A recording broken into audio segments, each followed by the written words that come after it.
Non siamo un partito, non siamo una casta, siamo cittadini, punto e basta. Buon pomeriggio. Chiedo ai signori consiglieri di prendere posto in aula. La parola al segretario per l'appello.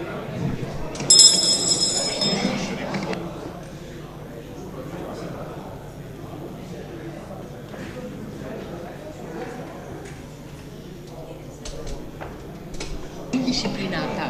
Quanto di multa? Buonasera al Presidente, buonasera ai consiglieri.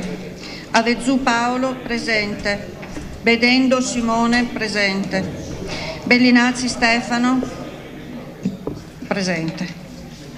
Bellinello Renzo, presente. Borgato Andrea, presente. Borsetto Ottavio, presente. Brusaferro Michele, assente giustificato.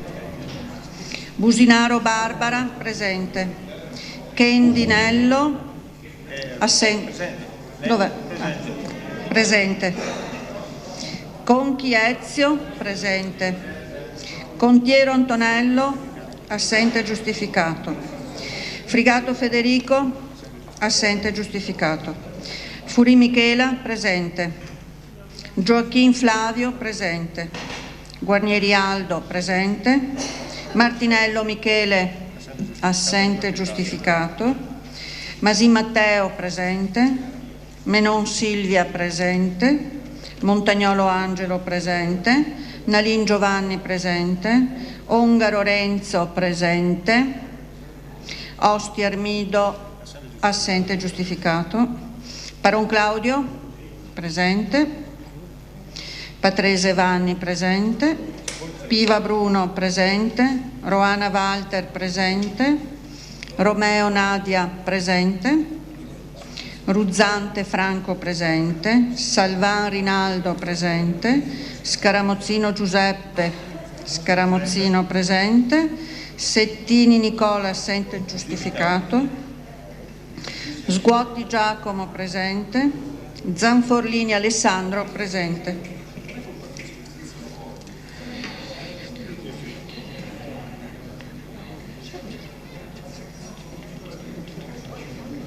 Ventisette, Presidente. Allora, 27 presenti, la seduta è valida. Si è giustificato anche l'assessore Franco Berti. Prima dell'inizio della seduta devo indicare gli scrutatori che ieri avevamo Silvia Menon, se posso riconfermarla, Renzo Bellinello, visto all'inizio. Allora, Bedendo, va bene? Bedendo, ringrazio, e poi Conchi, Sguotti volontario, quindi Sguotti, Bedendo e Menon. No, dopo. No, ascolta,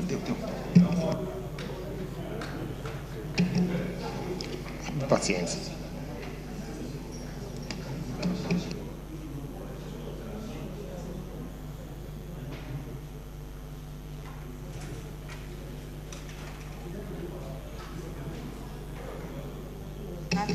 Allora, chiedo scusa, ci eravamo lasciati ieri con la mancanza del numero legale sul punto numero 2 dell'ordine del giorno, quello su Veneto Nanotech, con il risultato che peraltro proclamato in un momento in cui non vi era già più il numero legale, perché sto riscontrato dal segretario che eravamo in 16 se non sbaglio. Ci siamo consultati oggi con il segretario, peraltro ho sentito anche il vicepresidente, e 39,6. Esatto.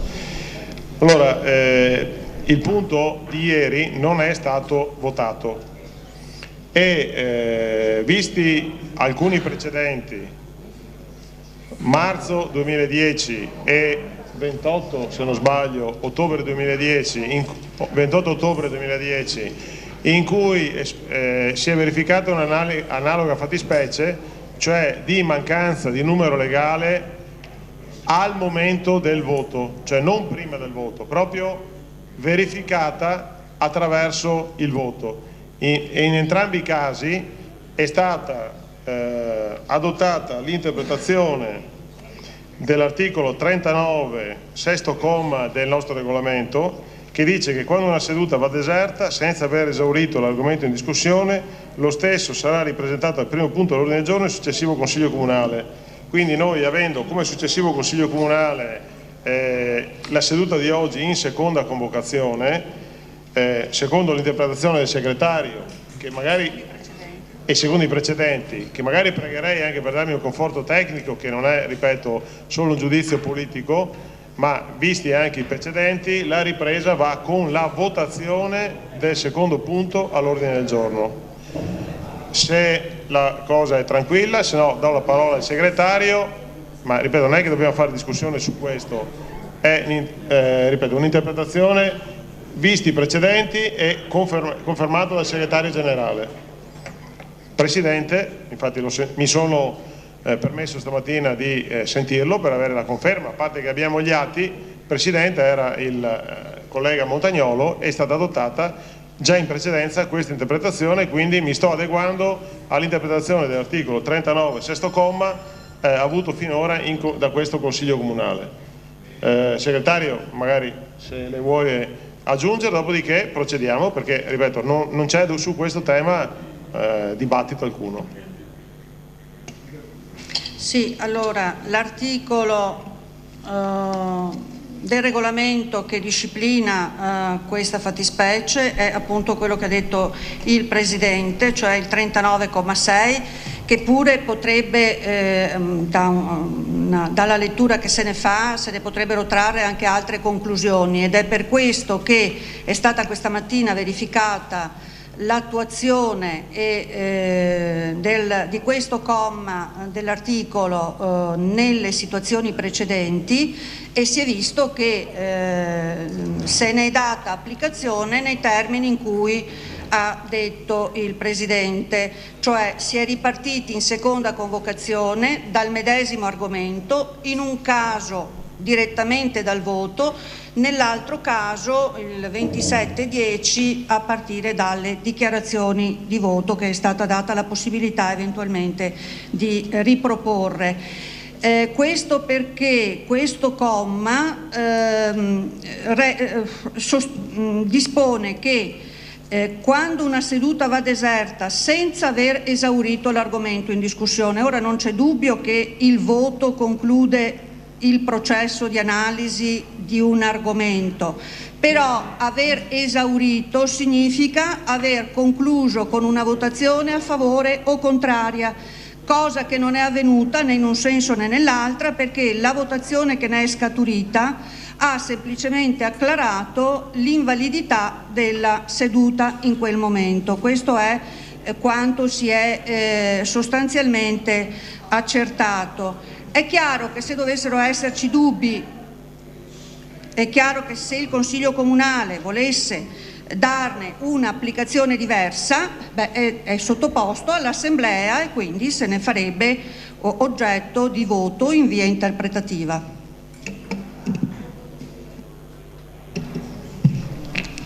Quindi, alla luce di quanto dichiarato anche... Una mozione d'ordine, posso? Allora, di fronte alla mozione d'ordine, a precedenza, prego, consigliere Nalin.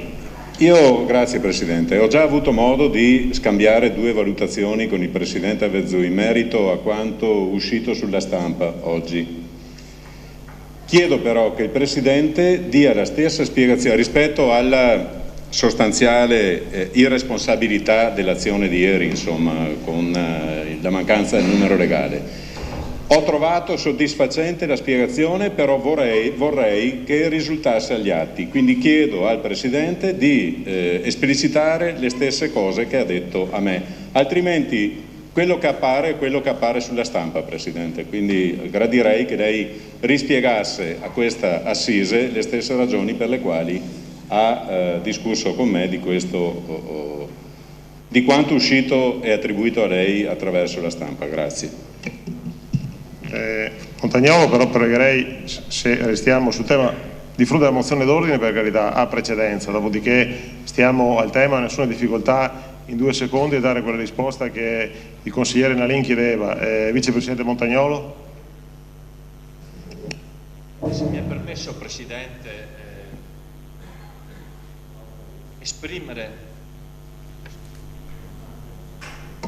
permesso, Presidente, di esprimere anche una valutazione, una considerazione a quanto ha riportato la dottoressa Falabella, che ha avuto occasione alcuni secondi prima che iniziassero i lavori di scambiare una visione su quanto è avvenuto ieri e sta avvenendo oggi.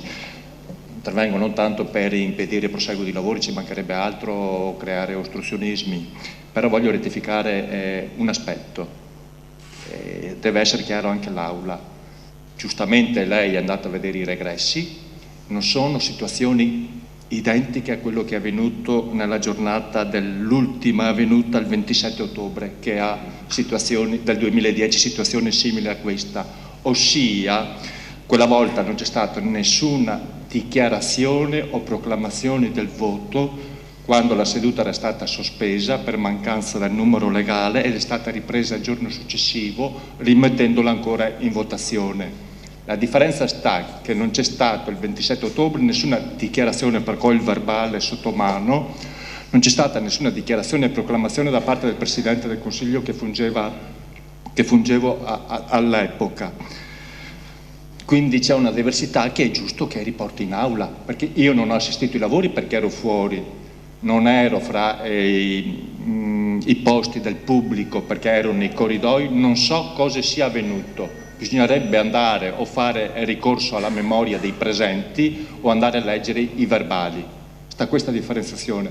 Poi mi aggiungo al collega Nalin, che stamattina aprendo i giornali mi sono alquanto stizzito, perché un Presidente non deve entrare nel merito sulle azioni dei consiglieri quando non ledono l'onorabilità della Sala. Mi è permesso di votare contro, a favore, di astenermi o di non partecipare al voto. Ho fatto questo ma non in spregio dell'Aula, ci mancherebbe altro, abbiamo riportato le motivazioni come andremo a riportarle anche adesso se staremo in Aula, ovviamente ritengo votando contro, però sarebbe opportuno che non si riportassero più dichiarazioni di tal genere nei nostri confronti.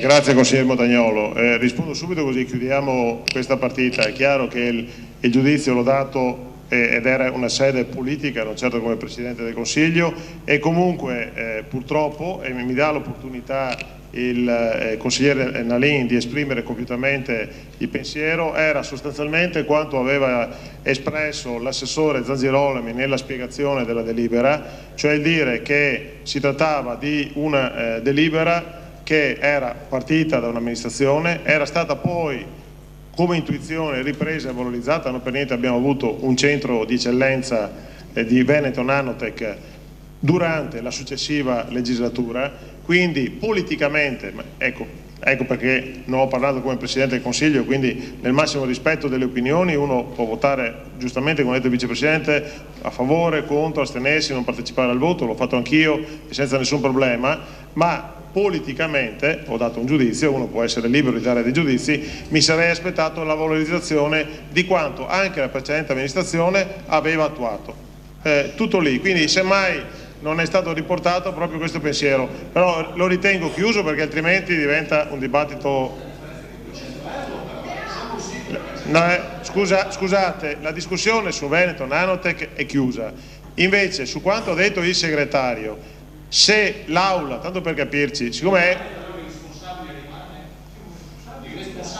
ho dato un giudizio di non condivisione della posizione, di non condivisione.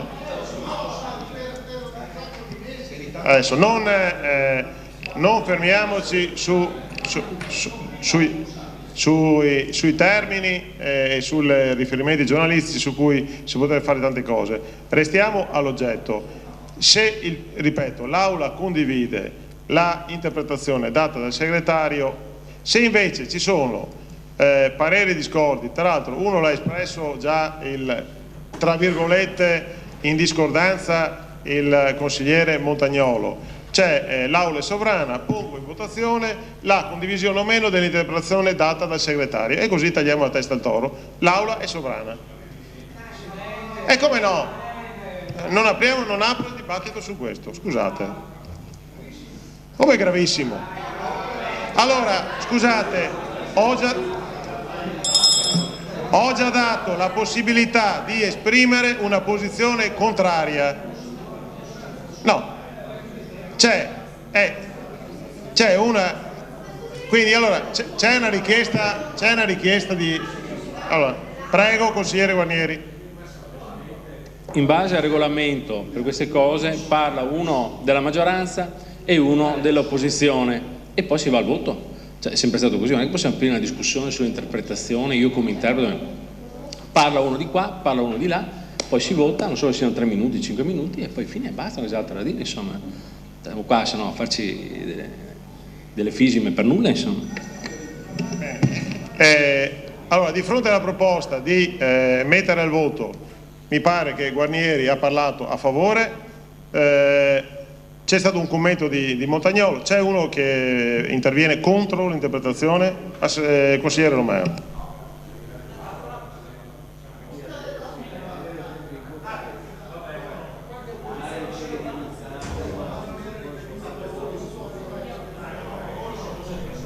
Guardi, veramente il consigliere Montagnolo ha fatto un discorso generale partendo dalla mozione del consigliere Nalin.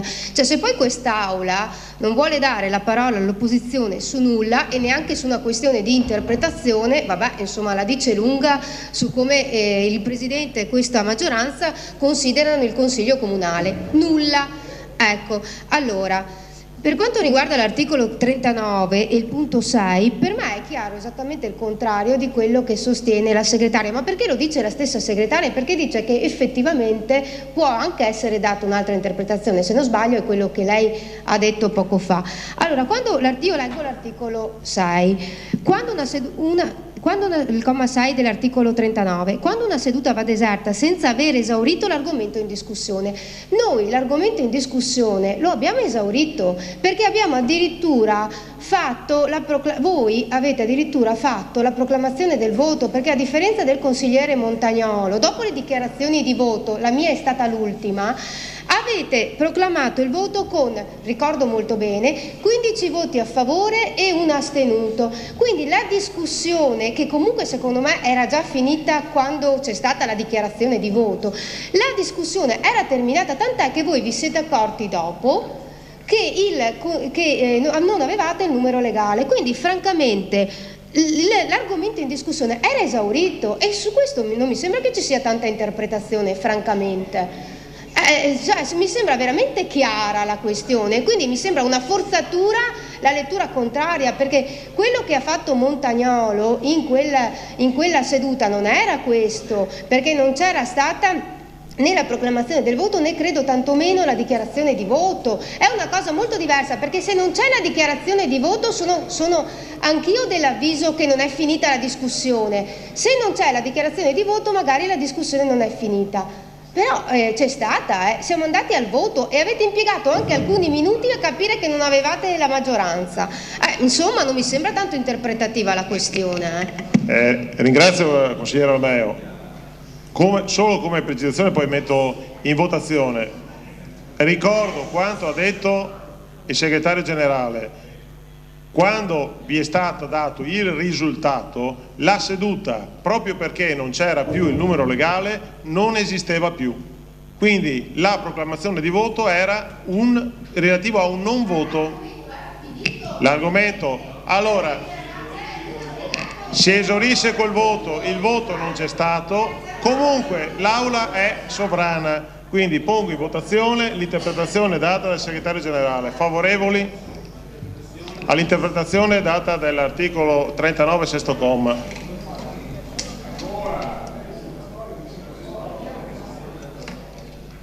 scrutatori.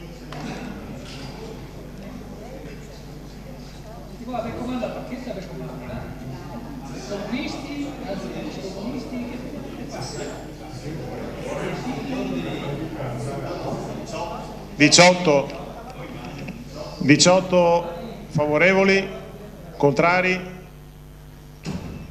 astenuti.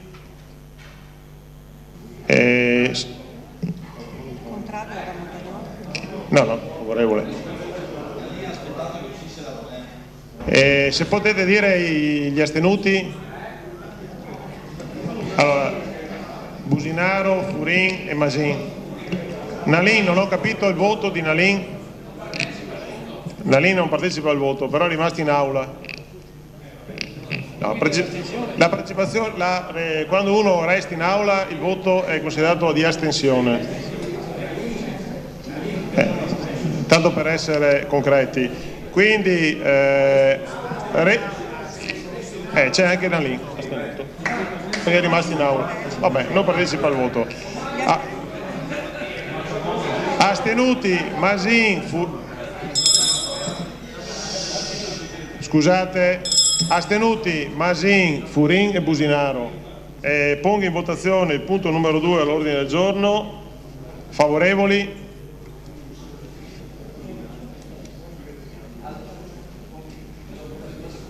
Il punto numero 2 all'ordine del giorno. Favorevoli?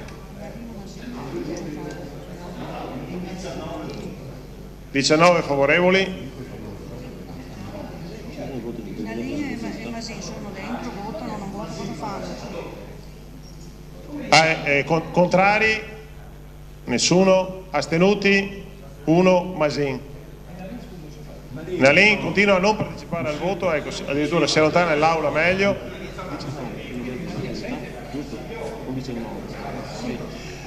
Pongo l'immediata esecutività del punto numero 2. 20 favorevoli, contrari, controprova, astenuti, nessuno.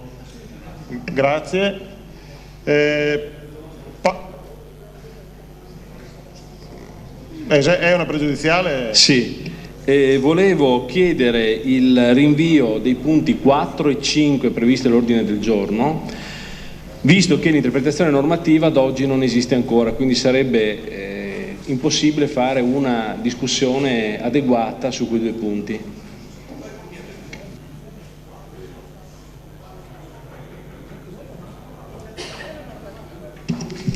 Bene, se non vi sono richieste di intervento, metto in votazione la richiesta del consigliere Guarnieri relativamente ai punti 4 e 5.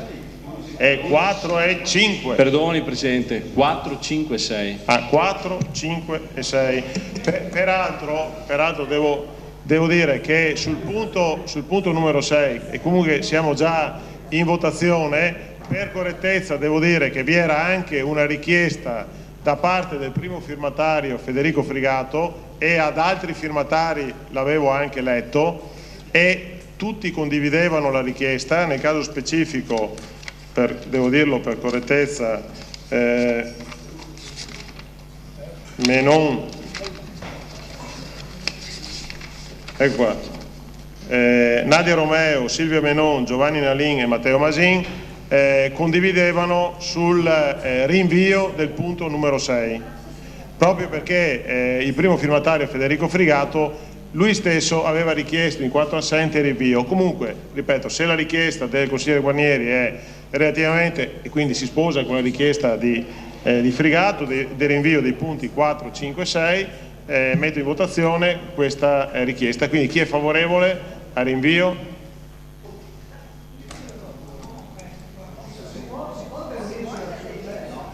Ho posto in votazione, ho chiesto anche se c'era qualcuno che voleva dire qualcosa.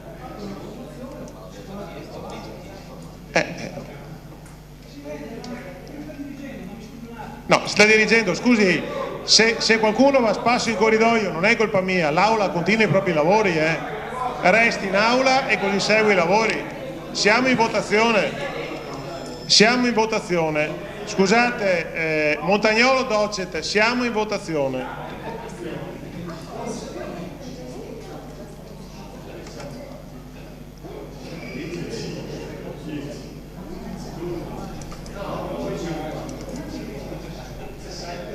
17 favorevoli, contrari? 3, giusto? Astenuti? Se mi sostengono i 8 astenuti, i nomi svuoti? Montagnolo, Grossetto, Rusante, Romeo, Candy, Nalin, Menon e Borgato. Bene.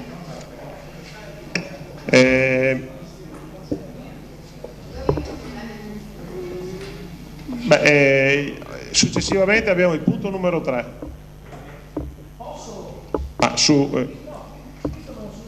Prima perché sembrava un golpe, cioè, sinceramente non ho capito quello che stava succedendo.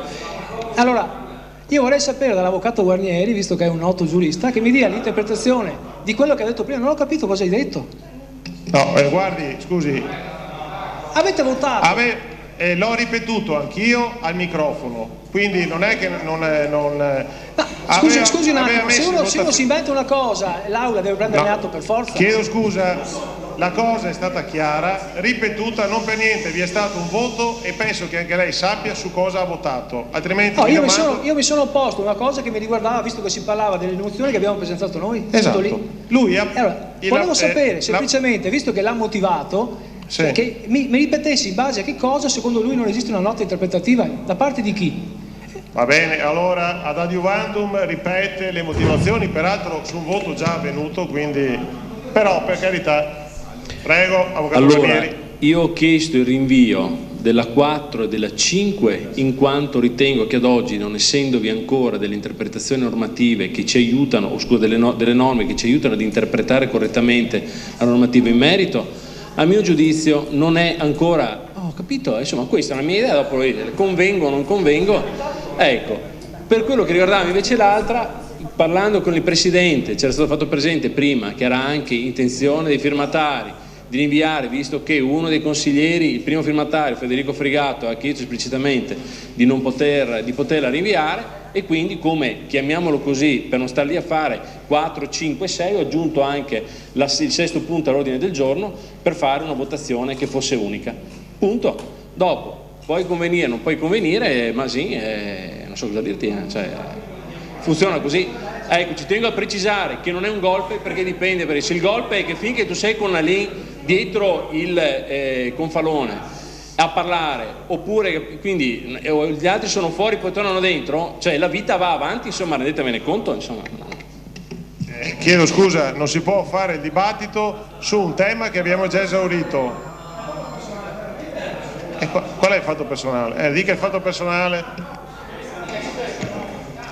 Allora Presidente, io la invito il collega Guarnieri a leggere nella prima mozione, terzo capoverso, constatato che in questo momento esiste una sorta di vuoto legislativo, per cui lo so anch'io che non... Scusi, un momento, uno non può dare un'interpretazione della legge come vuole lui. Lei sta entrando nel merito di un punto che l'Aula ha deciso di non trattare, quindi le tolgo la parola all'assessore Bimbatti per l'istruzione. Tu non l'hai neanche letta la mozione. 3 all'ordine del giorno, mi dispiace, perché anche la consigliera Businaro vorrebbe sicuramente entrare nel merito. Si rende complice.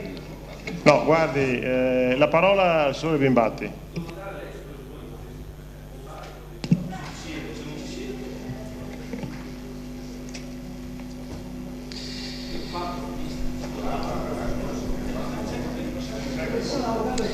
Grazie Presidente.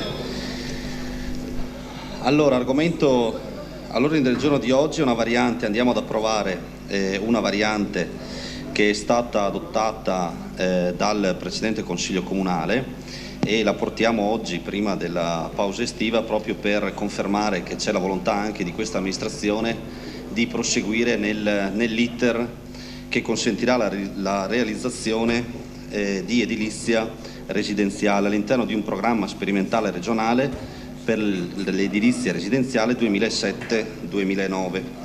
Nel caso specifico i soggetti interessati sono il Comune di Rovigo, l'Atter e l'impresa Cavazzana.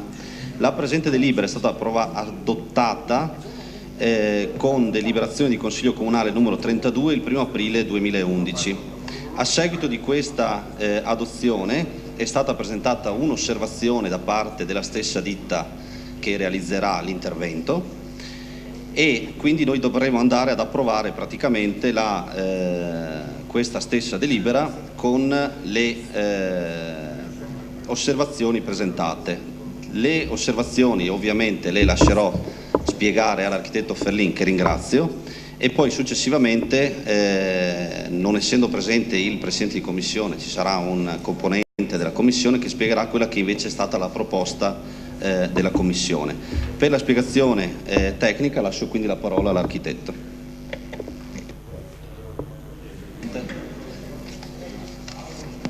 Se dai la parola. Do la parola al dirigente, architetto Giampaolo Ferlin. Buonasera. Come ha detto l'assessore Bimbatti, questa variante, l'approvazione della variante consta anche sulla decisione dell'osservazione presentata. È un'osservazione che si articola su 3 punti, e cioè chiede di integrare le norme tecniche di attuazione della variante in oggetto, consentendo per le case singole isolate, binate a schiera e a blocco, non sono computati ai fini del calcolo del volume gli spazi adibiti a parcheggio. Sono scomputati, questa è la numero 1. La seconda chiede che venga introdotta all'interno delle norme tecniche il concetto che non sono scomputati dal conteggio della cubatura i portici e i giardini d'inverno destinati alla mitigazione ambientale, con l'obiettivo di minimizzare i consumi dell'energia e delle risorse ambientali in generale, concepiti e realizzati in maniera tale da garantire il benessere e la salute degli occupanti. Al punto 3 dell'osservazione viene richiesto che siano scomputati i sottotetti destinati a impianti tecnologici, boiler per pannelli solari termici, inverter per pannelli fotovoltaici, caldaie eccetera. La motivazione di questi punti all'interno dell'osservazione è che si ritiene che l'accoglimento di queste osservazioni possa portare ad eliminare o limitare le problematiche collegate agli eventi di allagamento, così come suggerito agli enti preposti alla regimazione delle acque, incentivare le mitigazioni ambientali, potenziare gli effetti degli apporti energetici naturali, favorire la localizzazione degli apparati complementari, la produzione di energie rinnovabili in posizioni convenientemente utile e protetta, atta a massimizzare l'utilizzo delle fonti rinnovabili medesime senza alterare le sagome dei fabbricati ed evitando di sottrarre superficie utile agli alloggi. Rispetto all'osservazione, l'istruttoria dell'ufficio urbanistica nella sezione pianificazione è stata di accogliere l'osservazione presentata articolata nei 3 punti con le seguenti motivazioni. Si concorda con il contenuto dei 3 punti in quanto le integrazioni proposte sono finalizzate al miglioramento ambientale ed architettonico degli edifici residenziali, in piena sintonia con il prontuario di mitigazione ambientale e di qualità architettonica in fase di redazione dell'ufficio pianificazione e di prossima applicazione e approvazione da parte del Consiglio Comunale, attraverso l'introduzione di accorgimenti che si potrà quindi eliminare o limitare le problematiche collegate agli eventi di allagamento, così come suggerito dagli enti preposti alla regimazione delle acque, incentivare le mitigazioni ambientali e potenziare gli effetti degli apporti energetici naturali, favorire la localizzazione degli apparati complementari per la produzione di energie rinnovabili. In sostanza il parere dell'ufficio urbanistica è favorevole all'accoglimento dell'osservazione presentata. Grazie ai chiarimenti posti dell'architetto Ferlin, si apre la discussione. Chi chiede di intervenire? Vicepresidente Montagnolo. Prego.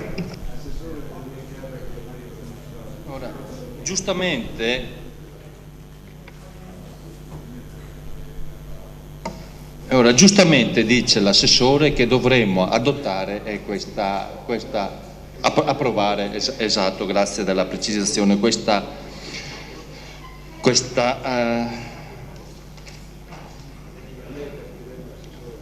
delibera. È un caso simile a quello che ci è stato portato ieri, ossia qui ci sono delle varianti, cioè di differenza questo. Visto che è stata approvata la volta scorsa nel mese di aprile, dovremo in certo qual modo, dico fra virgolette, rettificare. Allora adesso a questo punto, siccome vi sono delle differenziazioni rispetto al 4 aprile ed oggi, perché ci sono delle varianti, ora, se io le approvo queste varianti divento responsabile, se non la approvo sono così, se esco divento un irresponsabile. Questa è la situazione in cui mi trovo, che mi ha messo lei Presidente, perché se ero irritato questa mattina, oggi, dopo le sue dichiarazioni, lo sono ancora di più.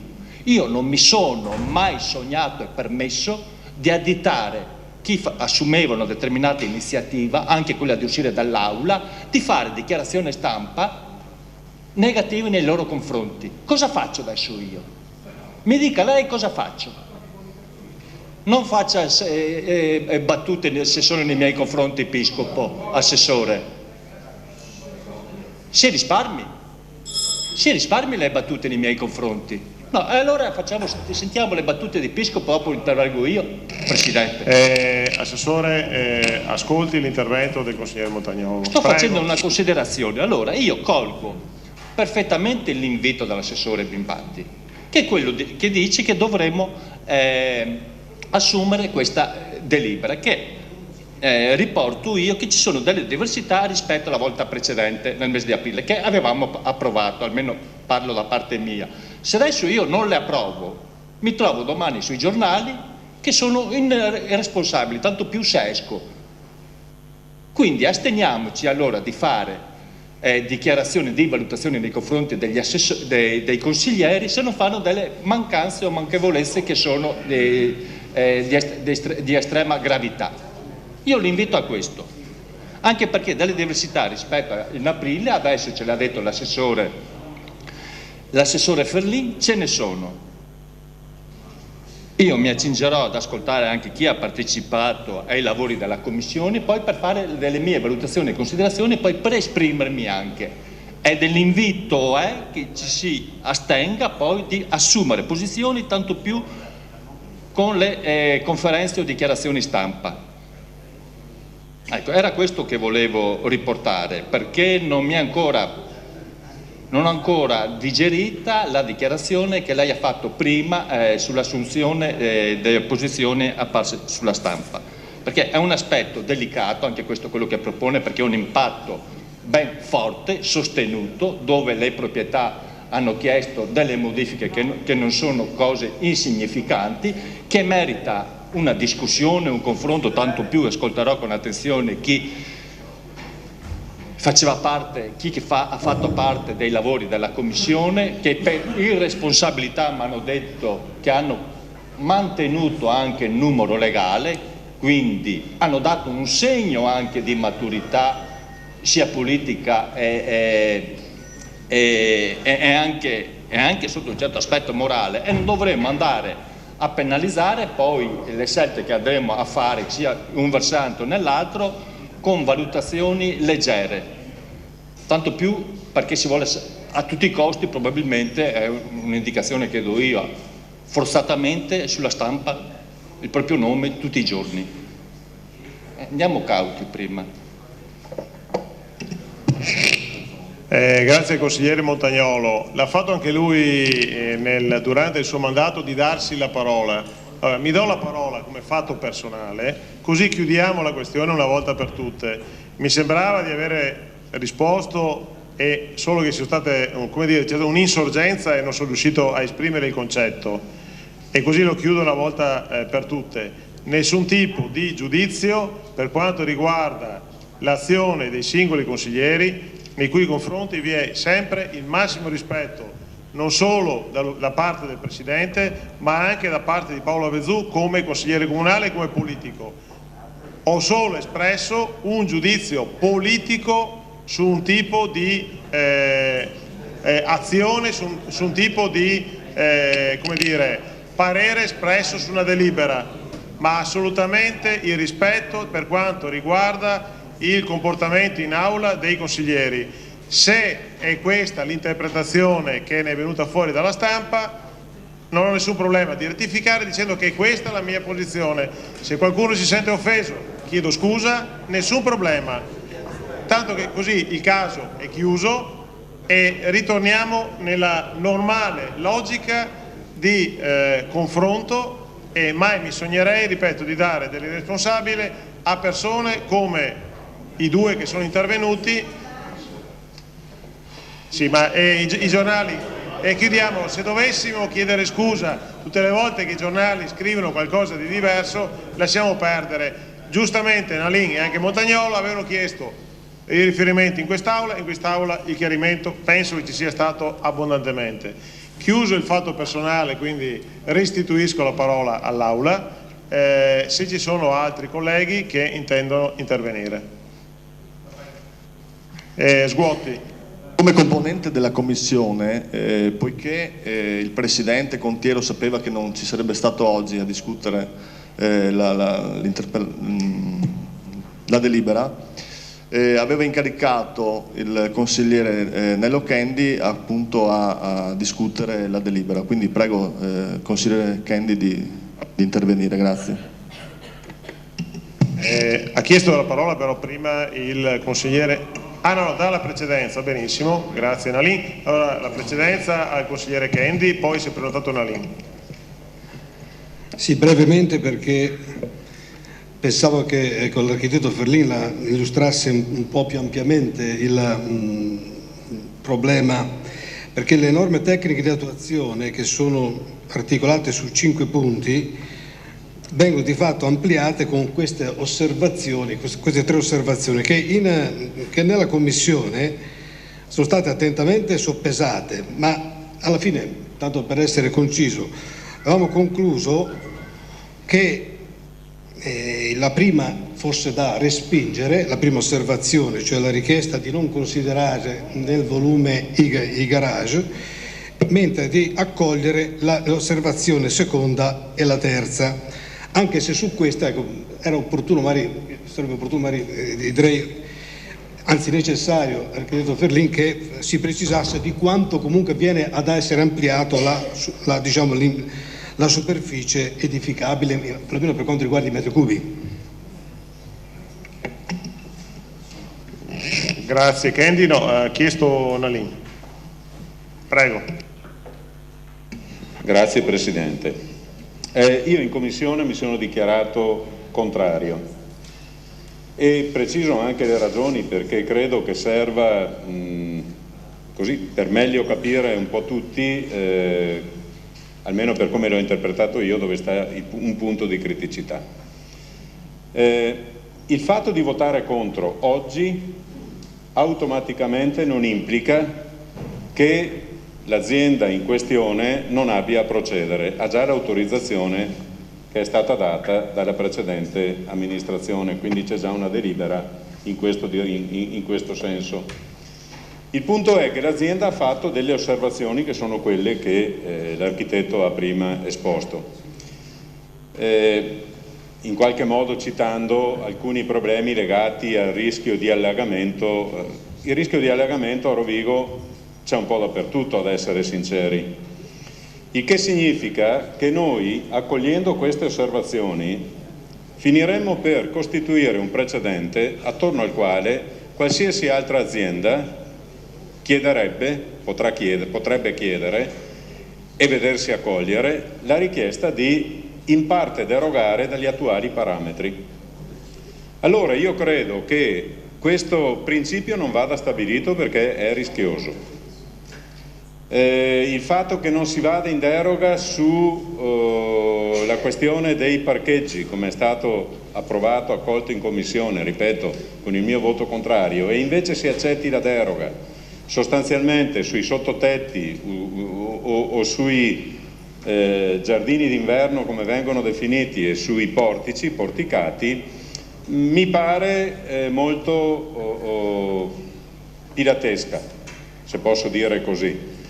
O le deroghe si accolgono in toto o si respingono in toto. O trovare questi meccanismi strani, un po', mi permetto di dire, bizantini, per cui si cerca di contemperare una parte e di non contemperare l'altra, se valesse la logica dell'architetto, allora dovrebbe addirittura, secondo me, essere invertito l'ordine di accoglimento, perché sarebbe più pericoloso il problema dell'allagamento che non quello dei portici, da un punto di vista puramente tecnico.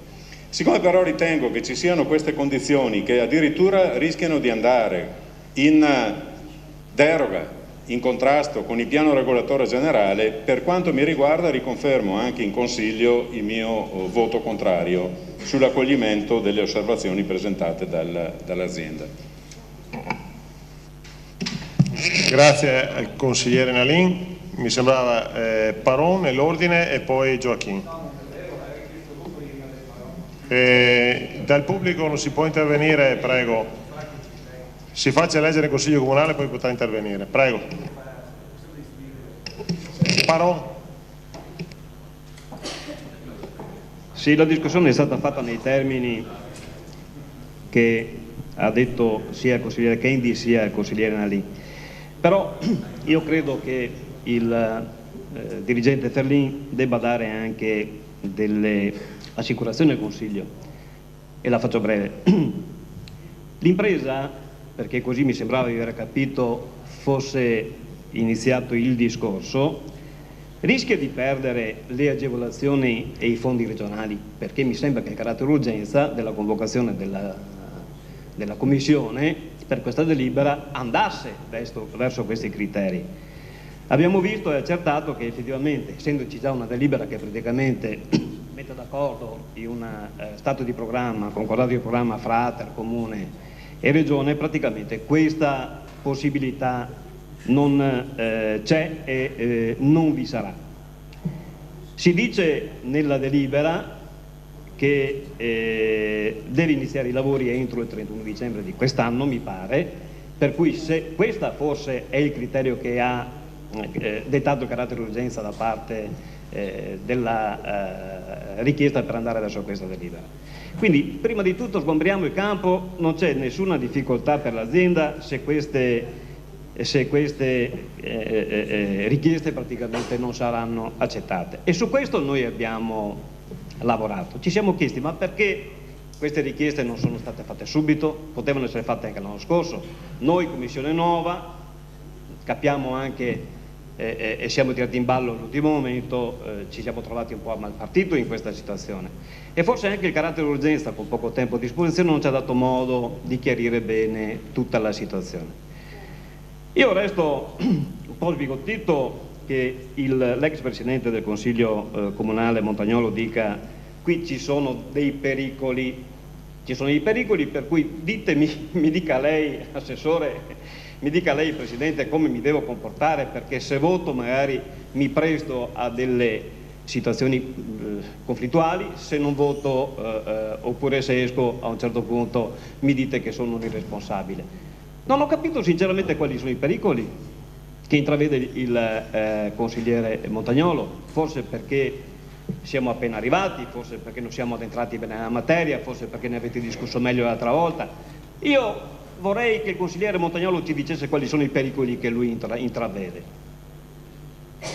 Il pericolo che io ho cercato di intravedere, non l'ho trovato nella trascrizione, ma lo farò mettere perché è stato un po' poco il tempo che abbiamo avuto a disposizione, e ringrazio la segretaria di aver fatto i salti miracoli, i salti mortali per arrivare a fare un verbale di questa specie così completo, è che la detrazione di metri quadri praticamente nella cubatura totale porti dei benefici all'azienda in contrasto con quello che diceva anche Nalin, con le altre aziende che praticamente hanno fatto lo stesso iter, non hanno beneficiato delle agevolazioni regionali. E questo poteva costituire un precedente per altre imprese che possono dire benissimo, questa è l'agevolazione, e altre imprese perché no? Ci sarà un domani, ci sarà la possibilità per altre imprese di avere agevolazioni regionali? No, stanno cambiando anche le leggi in questa materia, quindi forse no. Un precedente calato così in teoria che magari non potrà avere pratica, però un precedente che il Comune, che il Consiglio Comunale mette sul tavolo. La domanda era fatta, e la rifaccio perché il Consiglio sappia, architetto Ferlin,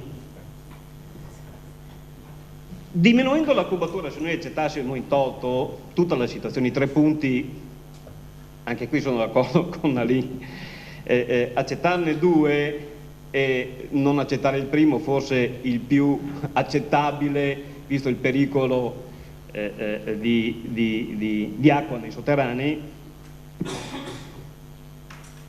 è un po', vabbè, insomma, lascia il tempo che trova. E chiedo, crea dei problemi all'amministrazione comunale? Ci sono dei danni per l'amministrazione comunale? Gli oneri vanno pagati in base ai metri quadri, agli standard primari, secondari, eccetera, eccetera. Io vorrei sapere, e vorrei che fosse detto all'Aula, se questo comporta danni per il Comune, cioè un mancato introito per il Comune. E se crea danni all'azienda, se noi non andiamo invece verso questa richiesta di delibera. Perché ci troviamo veramente fra 2 fuochi.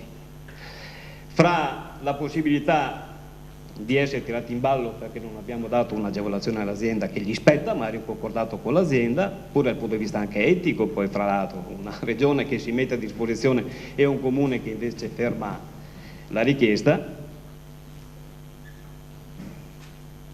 E un'altra domanda che mi riservo di fare dopo, quando sento la risposta dell'architetto Ferlin.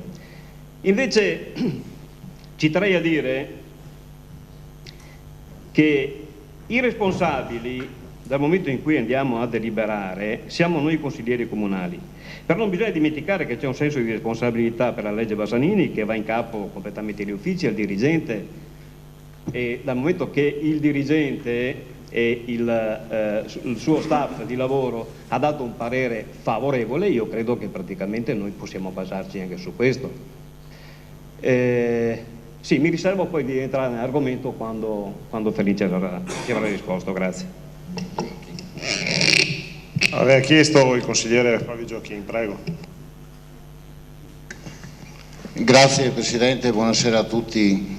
L'intervento mio è più che altro una constatazione e un impegno che eventualmente potrà essere vincolante forse per il futuro. Questa agevolazione è prevista dal punto 3 che beneficia la cubatura, qualora un domani anche l'edilizia privata popolare chiedesse questi benefici, teniamo conto di quello che andiamo a deliberare oggi.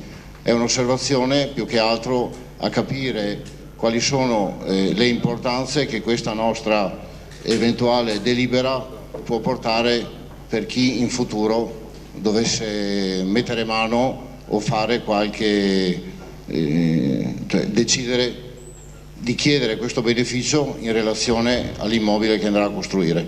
Questo solo un'osservazione. Grazie per l'ulteriore contributo del consigliere Gioachin. Ci sono altri che chiedono di intervenire? Altrimenti la discussione è chiusa. Passo la parola per le... Prego, il consigliere Luzzante.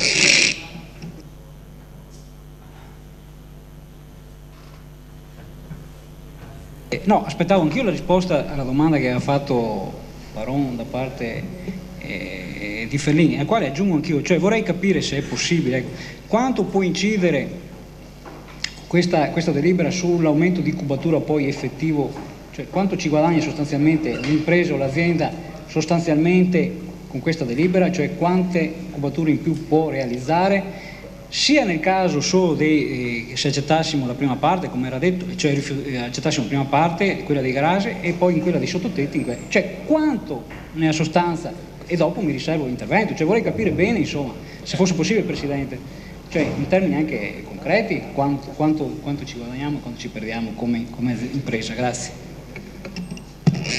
Prima di dare la parola all'architetto Ferlini,